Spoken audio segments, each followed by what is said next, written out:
Chers élèves, les deuxième année bac SPC et aussi SVT français et même les bacs sciences qui ont les suites, surtout les bacs sciences éco, sciences et techniques.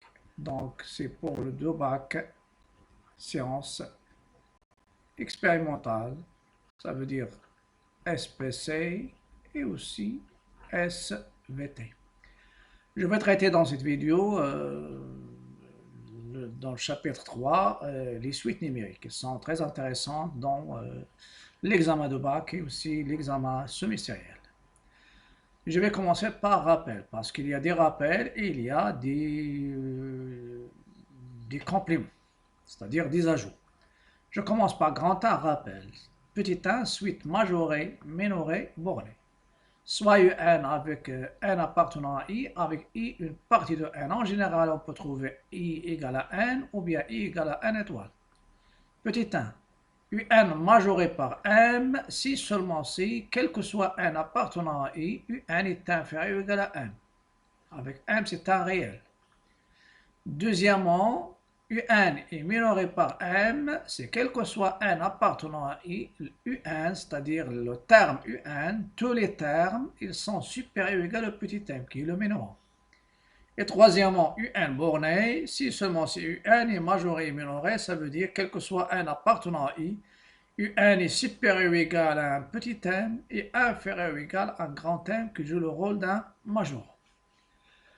Ça, c'est pour les suites numériques. Ces notions, on a déjà vu ces notions pour les fonctions majorées, minorées, bornées, sur un intervalle bien déterminé. Mais puisque les suites ce sont des fonctions particulières, dans l'ensemble de départ, c'est l'ensemble n ou une partie de n. Et l'ensemble d'arrivée, bien sûr, c'est l'ensemble R. C'est pourquoi ils sont appelés les suites numériques ou bien les suites réelles. La variable, c'est un antinaturel, mais la valeur, les termes, ce sont des réels. Et je vais l'appliquer dans l'exercice 1. On considère la suite numérique U1 définie par U0, c'est le premier terme, égal à 1 demi, et pour tout n supérieur ou égal à 0, U1 plus 1 égale U1 au carré plus 1 sur U1 10 n plus 1. Petit a, calculer les termes U1 et U2, le deuxième terme et le troisième.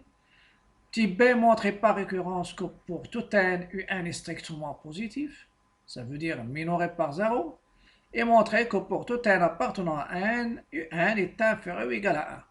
Et on va parler aussi dans les suites, la monotonie d'une suite, quand elle est croissante, quand elle est décroissante, c'est-à-dire une suite monotone. Donc, je passe maintenant à la correction. Donc, solution.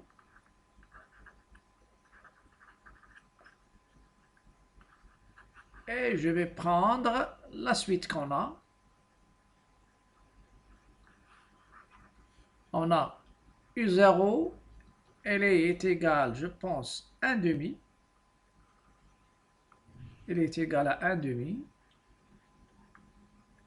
Et pour tout n supérieur ou égal à 0, U1 plus 1, c'est une suite récurrente, égale U1 au carré plus 1 ou bien moins 1 sur UN plus 1. Je vais m'assurer. UN au carré plus 1 sur UN moins 1. Premièrement, calculant les termes U1 et U2. Deuxième et troisième terme. On va les calculer.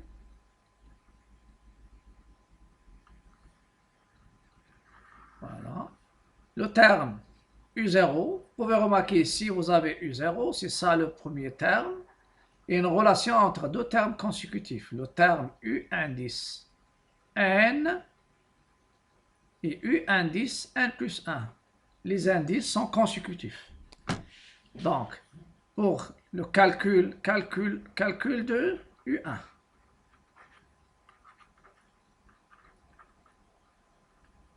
Calcul du 1, donc on prend n égale 0.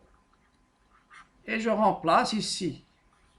Donc, U0, je remplace n par 0. Il est égal U0 au carré plus 1 sur U0 plus 1. Je fais les calculs. U0, c'est quoi? C'est 1 demi au carré plus 1 sur 1 demi plus 1. Ça va me donner le numérateur, c'est 1 quart. 1 quart plus 1 sur 1 demi plus 2 demi, c'est 3 demi. Donc, U1, vous avez le numérateur, le dénominateur c'est 3 sur 2, mais le numérateur c'est 1 quart plus 4 quarts, c'est 5 quarts. Donc, U1, deuxième terme, c'est 5 sur 4, 5 quarts, fois l'inverse de 3 demi, c'est 2 sur 3. Et je simplifie ici par 2. Je simplifie par 2. Ça donne 5 sur 6. Vous pouvez faire 10 sur 12 et après simplifier par 2. Voilà, ça c'est le calcul de U1. Calculons le troisième terme. C'est-à-dire, dans ce cas-là, je vais prendre n ici pour avoir 2. On remplace n par 1. On prend n égale à 1. Donc, le terme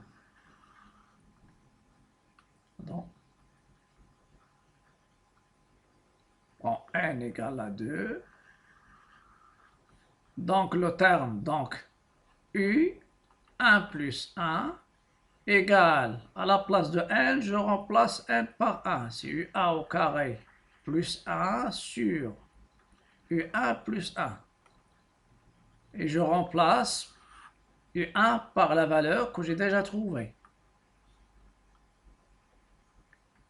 Voilà. J'ai trouvé 5 sur 6. Le tout au carré plus 1 sur 5 sur 6 plus 1. 5 sur 6 plus sur 6 sur 6, c'est 11 divisé par 6. Le numérateur, c'est 25 sur 36 plus 1. Et voilà, U1. Vous avez ici 11 sur 6.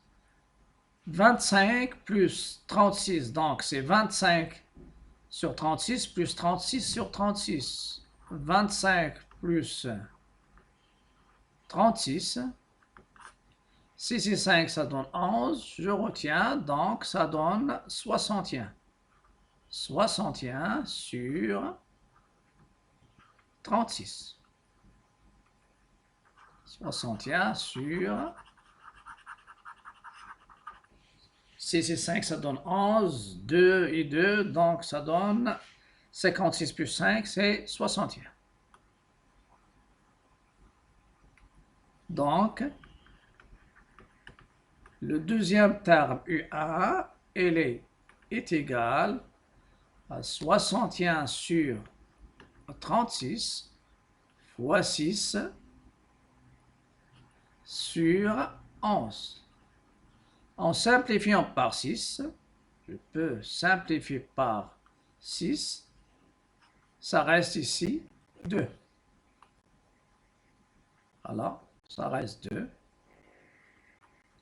Donc, U1 c'est quoi? C'est 61 sur 22. La question petit b.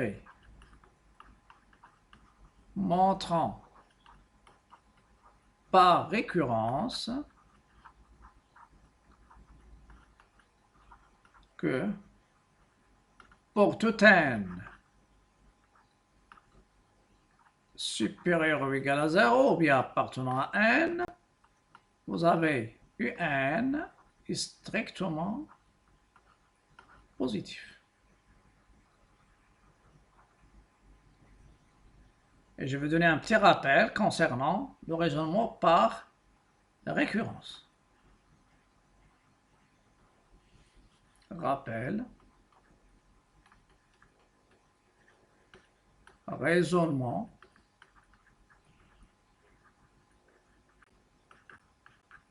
par récurrence.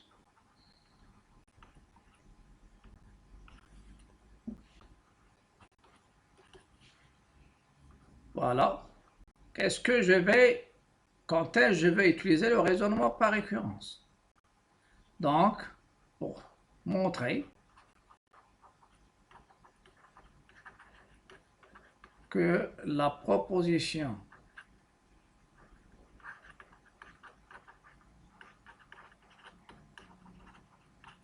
suivante est vraie. Et quelle est cette proposition que je vais vous donner? Une proposition suivante.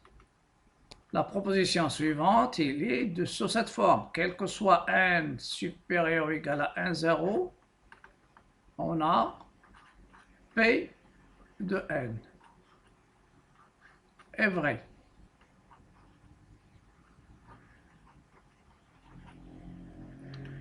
Avec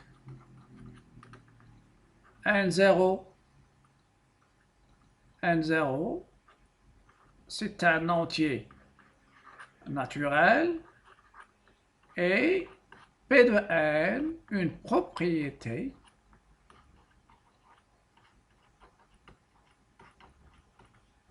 qui dépend, ou bien je dis en fonction, c'est la même chose. Une propriété qui dépend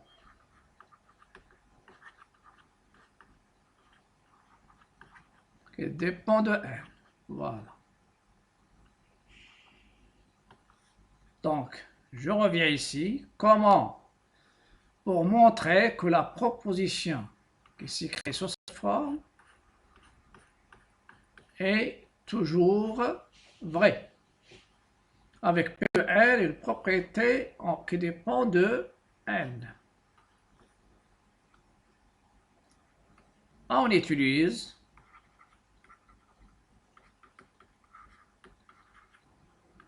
le principe de récurrence.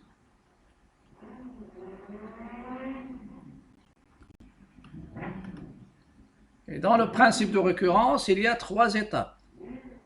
Première étape, c'est l'initialisation. Je commence par l'initialisation. Ça, c'est déjà donné en logique. Voilà, c'est l'occasion, c'est-à-dire la logique qui était en première, on va l'utiliser. On vérifier que P de N0 est vrai.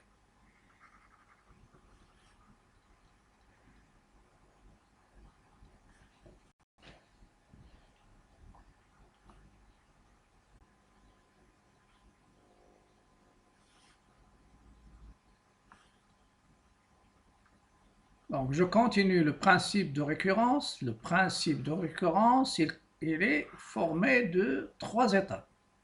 L'initialisation, c'est une vérification pour le premier terme. L'hérédité, ça veut dire que si la propriété, on suppose que P de n est vrai, si ma propriété est vraie à l'ordre n, on doit montrer qu'il est vrai à l'ordre suivant. Et si j'arrive à montrer que si P de n est vrai, alors P de n plus A est vrai, dans ce cas-là, je passe à la dernière étape, c'est la conclusion. D'après le principe, on écrit toujours ça, d'après le principe de récurrence, on déduit que cette proposition, elle est vraie. Et je vais revenir maintenant à la question. La question qu'on a. La question petit b, montrant par récurrence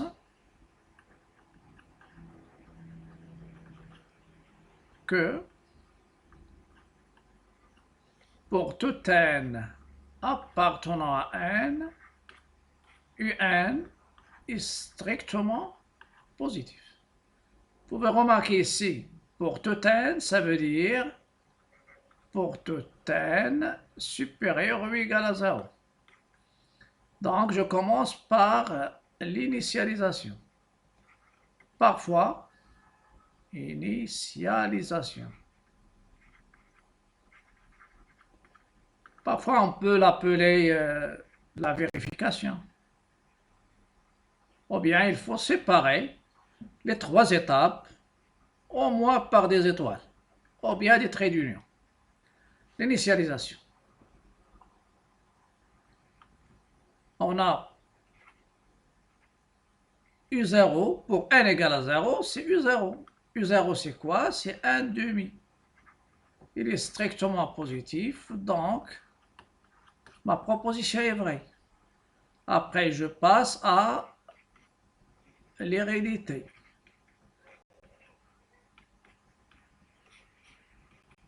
Supposons que Un strictement positif, vrai, pour n appartenant à n et montrant que, bien je peux écrire correctement, et montrant que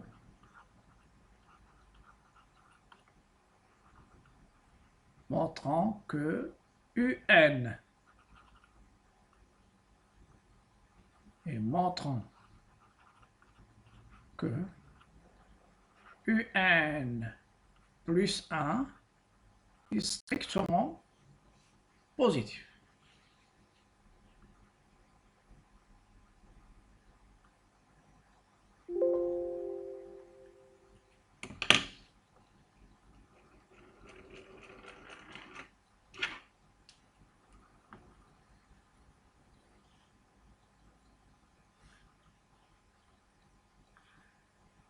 Je continue maintenant. Je change la couleur. Donc, je vais revenir à UN plus 1. UN plus 1, c'est quoi? Toujours 78 récurrents. Donc, il y a une relation entre UN et UN plus 1. C'est UN au carré plus 1 sur UN plus 1. Voilà. On sait, d'après l'hypothèse de récurrence, que UN est strictement positif. Donc, UN plus A est strictement positif. Et je sais que UN au carré, il est toujours positif ou nul. Bien, dans ce cas-là, il est strictement positif. Donc, UN au carré plus 1 est strictement positif. Et je reviens au rapport. UN au carré plus 1 sur UN plus A est strictement positif. Pourquoi strictement positif? Vous avez le numérateur, le dénominateur, c'est positif, et le numérateur aussi, c'est positif. Il y a une chose à rectifier ici, le 1, c'est pas en indice. Le 1, c'est ici. Voilà. C'est plus 1. Et ceci, il me donne UN plus 1 strictement positif, il est vrai. Une fois, donc, j'ai une vérification et j'ai une démonstration ici. Conclusion, la dernière chose. Je dis, d'après le principe de récurrence, et attention, ce principe, il est utilisé uniquement dans l'ensemble N, parce que dans l'ensemble N, le passage d'un entier au suivant, ça se fait par addition de 1. On obtient, ou bien on déduit, que pour tout N appartenant à N, UN est strictement positif. Qu'est-ce que je peux en déduire dans ce cas? Donc celle-ci nous donne que la suite UN est minorée. Il est minoré par 0. Parce que dans cette partie, on va s'intéresser aux suites qu'on a déjà traitées. On va ajouter une partie concernant la limite d'une suite lorsque n tend vers plus l'infini. Je reviens aux questions.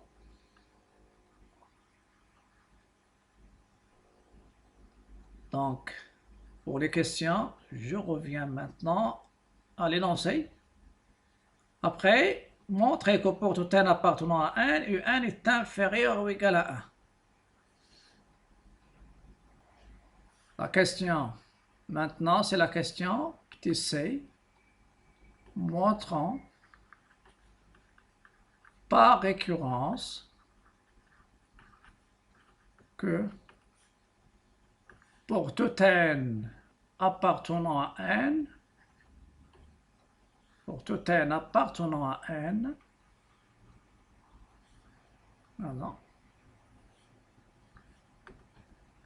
un est inférieur ou égal à 1. Je vais voir est-ce que c'est inférieur ou égal.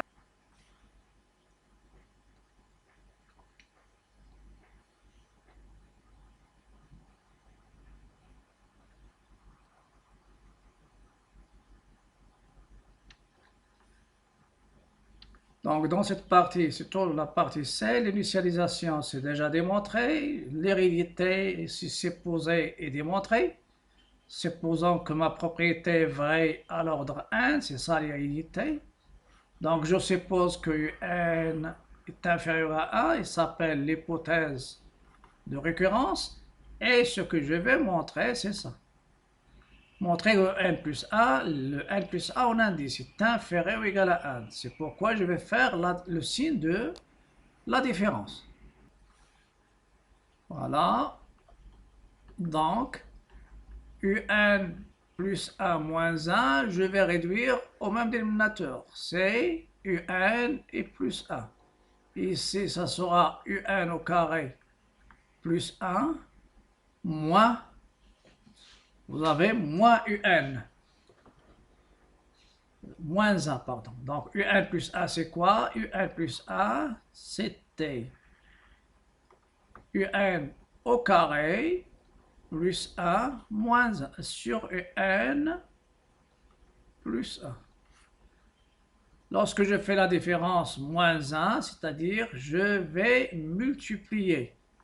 Je vais multiplier le 1, le un moins 1, c'est un au carré plus 1 sur un moins 1, moins un plus 1 sur un plus 1. Donc, je fais ici, c'est un plus 1. Et ça va me donner un au carré plus 1 moins un moins 1 sur un plus 1. Je simplifie. On fait la simplification par 1 et en même temps je vais factoriser. Je vais factoriser. Donc elle est égale UN facteur de UN moins 1 sur UN plus 1. Voilà. On sait que UN est strictement positif. Donc ça va me donner le dénominateur est strictement positif. Et UN, il est inférieur ou égal à 1. Ça nous donne UN, j'ajoute moins 1 aux deux membres, ça nous donne UN moins 1 est inférieur à 0.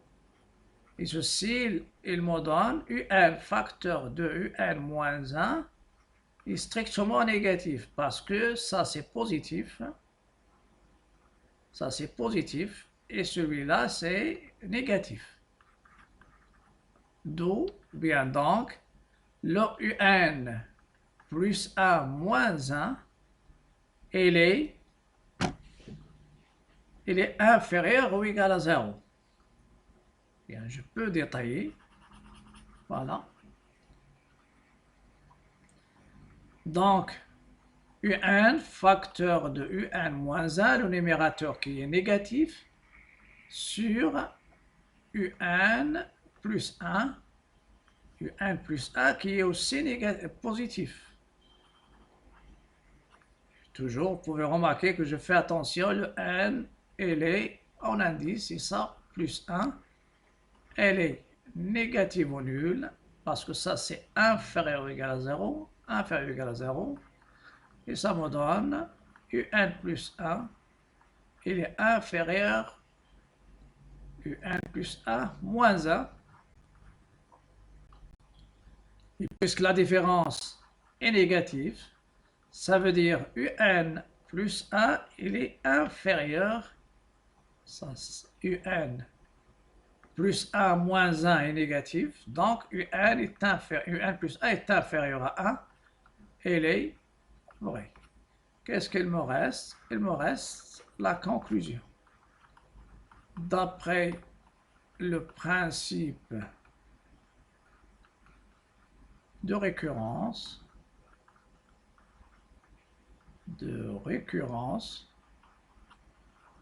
on a pour tout n appartenant à n, UN est inférieur ou égal à 1. C'est-à-dire ici, c'est uniquement c'est un ajout. Vous avez UN majoré par 1. Ça sera tout pour cette vidéo. À la prochaine, je vais parler de la monotonie et je vais parler aussi de ce qu'est, c'est-à-dire la suite.